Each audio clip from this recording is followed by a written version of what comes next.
Lok Sabha speaker के साथ कांग्रेस सांसदों ने किया गाली गलौज और रिजिजू का बड़ा खुलासा। स्पीकर तो बहुत नरम आदमी है, नहीं तो और भी कठोर कदम उठा सकते थे।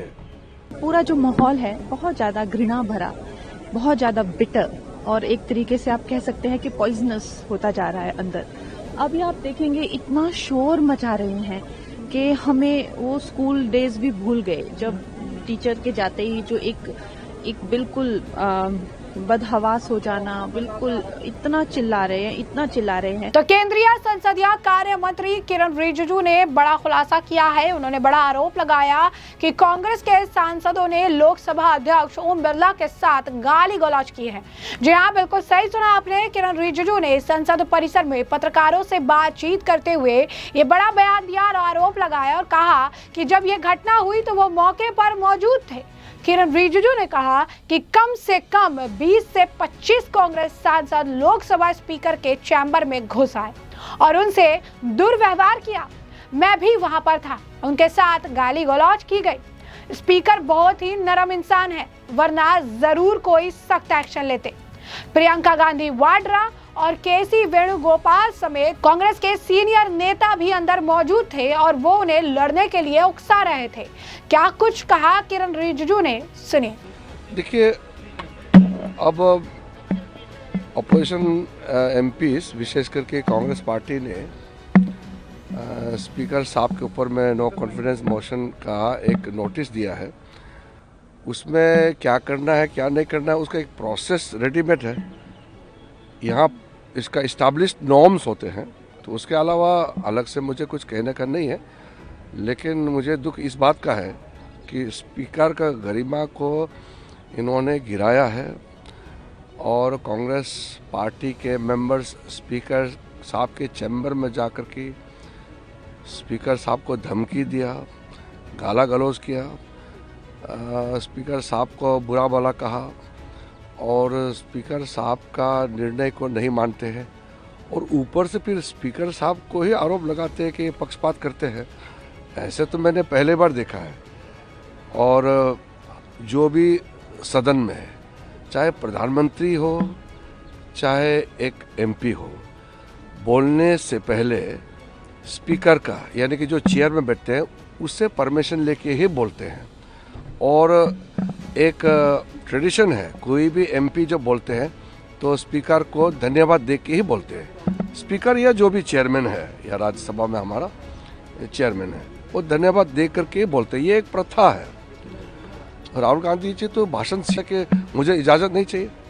आप रिकॉर्ड में सुने होंगे ना, आप लोग सबने सुना है राहुल गांधी जी ने क्या बोला उस दिन, मुझे बोलने के लिए किसी का परमिशन नहीं चाहिए, मैं अपना अधिकार हक से बोलता हूँ।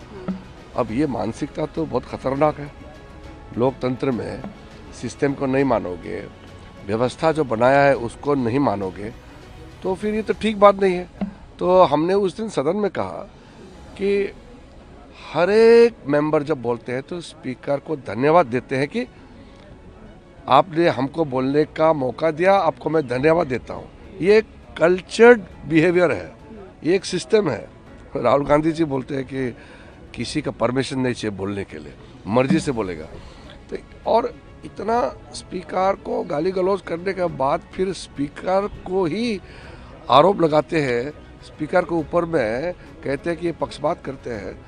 ये विडंबना तो मैं पहली बार देखा है जिंदगी में। तो जैसे कि आपने सुना, उन्होंने बताया कि कैसे स्पीकर के चैम्बर में गए, उन्हें धमकाया, उनके साथ दुर्व्यवहार किया, यहाँ तक कि उन्हें गाली भी दी। उन्होंने कहा कि मैंने अपने करियर में आज तक ऐसी संसदीय अमर्यादा नहीं देखी। उन्होंने ये भी कहा कि विपक्ष सदन के भीतर तो नियमों की धज्जियां उड़ाता ही है, अब व्यक्तिगत हमलों पर भी उतर आया है। इस दौरान उन्होंने राहुल गांधी पर भी निशाना साधा और आपको बता दें कि उन्होंने नेता प्रतिपक्ष राहुल गांधी को लेकर ये कहा कि वो नाटकबाजी करते हैं। जी हाँ, बिल्कुल सही सुना आपने। उन्होंने कहा कि सदन में प्रधानमंत्री हो या कोई सांसद, सबको बोलने के लिए अध्यक्ष की अनुमति लेनी होती है।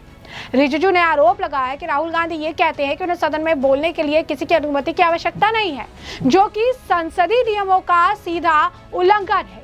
क्या कुछ और कहा उन्होंने, सुनिए। नहीं, देखिए, मैंने जैसे कहा स्पीकर बहुत आहत है। स्पीकर साहब से मैंने बात भी किया है।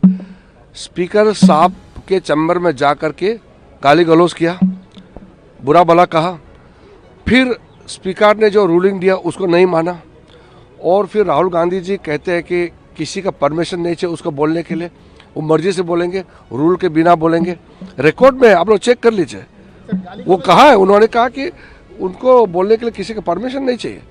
परमिशन चाहिए सदन में बोलने के लिए, जब तक चेयर से परमिशन नहीं होता है तो सदस्य नहीं बोल सकते। प्रधानमंत्री भी चेयर के परमिशन से ही बोलेंगे, सब परमिशन से ही बोलते हैं। ऐसा नहीं चल सकता है संसद की बिना परमिशन से आप जब चाहे बोलेंगे। सर राहुल गांधी ने किन्होंने किया सर? स्पीकर के चैम्बर में कम से कम 20-25 कांग्रेस के एमपीज जब घुसे तो मैं भी वहां गया, और जो गाली गलौज किया स्पीकर के साथ वो तो मैं आपको बता नहीं सकता हूं। स्पीकर तो बहुत नरम आदमी है, नहीं तो और भी कठोर कदम उठा सकते थे। ये कोई तरीका होता है क्या? उसमें जब स्पीकर को गाली गलौज कर रहे थे उस समय वेणुगोपाल जी भी थे, प्रियंका गांधी भी थी वहां पे, कांग्रेस के सीनियर लीडर थे, और वो भी मिला रहे हैं, इनकरेज कर रहे हैं। हमारा एमपी अगर कोई खराब बर्ताव करेंगे तो हमारे नेता रुकाएंगे ना, मना करेंगे कि ऐसा मत बोलो। उनके तो नेता ही बोल रहे हैं कि झगड़ा करो। तो ऐसा होता है क्या? राहुल गांधी माफी मांगे, इस बात को लेकर अभी भी आप लोग राहुल गांधी जी को मेरे ख्याल से मैं तो पाठ नहीं पढ़ा सकता हूँ। वो किस दुनिया में रहते हैं, किस विचार से काम करते हैं, मैं तो उसको मैं समझ नहीं पा रहा हूँ।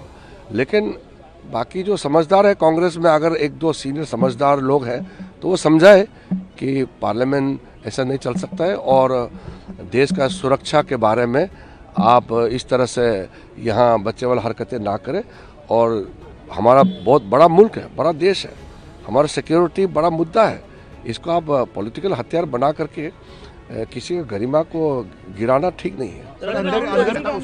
नेता जो है उकसा रहे थे, देखा राहुल गांधी को मैंने देखा पीएम जो है इस वजह से पार्लियामेंट नहीं आए थे क्योंकि उनको जनरल नरवाने की बुक पे डिस्कशन से डर था, एमपीज रीजन नहीं थे। ऐसा है, राहुल गांधी का तो पोल खोल गया, तो उनका पोल खोलने के बाद मुझे स्पष्टीकरण देने का आवश्यकता भी नहीं। तो जैसे कि आपने उनका बयान सुना, साथ ही साथ विपक्ष द्वारा स्पीकर के खिलाफ लाए गए अविश्वास प्रस्ताव के बीच रिजिजू ने सलाह दी कि हर प्रक्रिया का एक स्थापित नियम होता है। उन्होंने दुख जताते हुए कहा कि जिस तरह से स्पीकर के पद की गरिमा को ठेस पहुंचाया जा रहा है उससे लोकतांत्रिक व्यवस्था कमजोर होगी। उन्होंने विपक्ष से सदन की पवित्रता बनाए रखने और नियमों का पालन करने की अपील की। वहीं कंगना रनौत से भी जब किरण रिजिजू के इस खुलासे को लेकर सवाल पूछा गया तो उनकी भी प्रतिक्रिया सामने आई। उन्होंने कहा कि ओम बिरला सदन में नहीं आ रहे हैं, पूरा माहौल अंदर से बहुत ही कड़वा और जहरीला होता जा रहा है।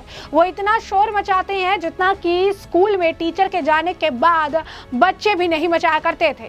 कल जब संसद ठीक चली तो आज कह रहे हैं कि 6 लाइनें क्यों, जबकि वंदे मातरम पर चर्चा हो चुकी है। उन्होंने कहा कि एक कड़वापन है इनमें कि हम कैसे हार सकते हैं। यहाँ पे क्या कुछ और कह रही हैं कंगना रनौत, सुनिए। सांसदों ने ओम बिरला जी को अब्यूज किया, गाली गलौज करी उनके चैम्बर में जाते। जी, वो तो मैंने आपको कहा ही था कल के उन्होंने जो है आज देखिए अभी बिरला जी आ नहीं रहे हैं, तो अब मुझे लगता है कि पूरा जो माहौल है बहुत ज्यादा घृणा भरा, बहुत ज्यादा बिटर और एक तरीके से आप कह सकते हैं कि पॉइजनस होता जा रहा है अंदर। अभी आप देखेंगे इतना शोर मचा रहे हैं कि हमें वो स्कूल डेज भी भूल गए, जब टीचर के जाते ही जो एक बिल्कुल बदहवास हो जाना, बिल्कुल इतना चिल्ला रहे हैं। और कल जब संसद भवन ठीक चला तो आज कह रहे हैं कि ये 6 लाइनें जो, जबकि इस पे चर्चा हो चुकी है, वंदे मातरम पे चर्चा हो चुकी है, इन्होंने भी बहुत गुणगान इसके करे। तो मैं कहूंगी कि ये एक तरह से बिटरनेस है कि इंटाइटलमेंट के बाद बिटरनेस है कि हमारी सरकार, हम कैसे हार सकते हैं तभी तो इस तरह के करतूतें करते। तो जैसे कि आपने कंगना रनौत का बयान सुना, आपको बता दें कि किरण रिजिजू लगातार जो है विपक्ष पर हमलावर हैं, लगातार जो है अपनी तरफ से प्रतिक्रिया दे रही है। किरण रिजिजू के बयान को बीजेपी द्वारा भी कोट किया गया और बीजेपी ने भी उनके बयान को कोट करते हुए लिखा कि कम से कम 20-25 कांग्रेस सांसद लोकसभा स्पीकर के चैम्बर में घुस गए, गाली गलौज की। मैं उस समय वहीं मौजूद था। स्पीकर नरम इंसान हैं, नहीं तो सख्त कार्रवाई होती। प्रियंका गांधी वाड्रा, केसी वेणुगोपाल समेत कांग्रेस के सीनियर नेता उस समय मौजूद थे और उन्हें लड़ने के लिए उकसा रहे थे। मतलब सोचिए कि वहां पर कांग्रेस के वरिष्ठ नेता सब मौजूद हैं और उन्हें रोकने के बजाय, उन्हें शिष्टाचार सिखाने के बजाय वो उन्हें और बढ़ावा दे रहे हैं और उन्हें आगे बढ़ने और इस तरीके के, अगर आप कहेंगे, असंसदीय कल्चर को बढ़ावा दे रहे हैं। यहाँ पर जो उनको, अगर आप कहेंगे, किसका विरोध करना चाहिए था, उन्हें रोकना चाहिए था, तो यहाँ पर वो उसे नरम रख रहे हैं अपना रवैया और इस तरीके की अभद्रता जो है की गई है। उन्होंने कहा कि हमने कभी ऐसा देखा ही नहीं, जिस तरीके का आचरण ये स्पीकर के प्रति दिखा रहे हैं, इस तरह का आचरण हमने अपने करियर में कभी देखा ही नहीं है। तो आप देखिए किस तरीके से किरण रिजिजू इससे पहले भी काफ़ी हमलावर नजर आए थे। उन्होंने भी एक वीडियो भी शेयर किया था कि किस तरीके से प्रधानमंत्री नरेंद्र मोदी की कुर्सी की तरफ कांग्रेस के जो सांसद है वो बढ़ने की कोशिश कर रहे थे और अगर बीजेपी सांसदों को भी अगर मौका मिल जाता तो कितना ज़्यादा वहाँ माहौल खराब हो जाता। और अब उन्होंने जिस तरीके से ये बयान दिया है, इसके बाद इसकी खूब चर्चा हो रही है और ये कह रहे हैं कि जो किरण रिजिजू ने खुलासा किया है ये लोगों को सोचने पर मजबूर कर रहा है कि एक स्पीकर के साथ इस तरीके का व्यवहार किस हद तक जो है उचित है। विपक्ष अपना काम करे लेकिन इस तरीके से स्पीकर के साथ दुर्व्यवहार बहुत ही ज़्यादा निंदनीय है। तो ऐसे में हमने आपको पूरा मामला विस्तार से बताया है, तमाम आपने बयान भी सुन लिए हैं और अब इस पूरे मामले पर अब आपकी भी जो राय हो कमेंट सेक्शन में कमेंट करके ज़रूर से ज़रूर साझा करिएगा। धन्यवाद।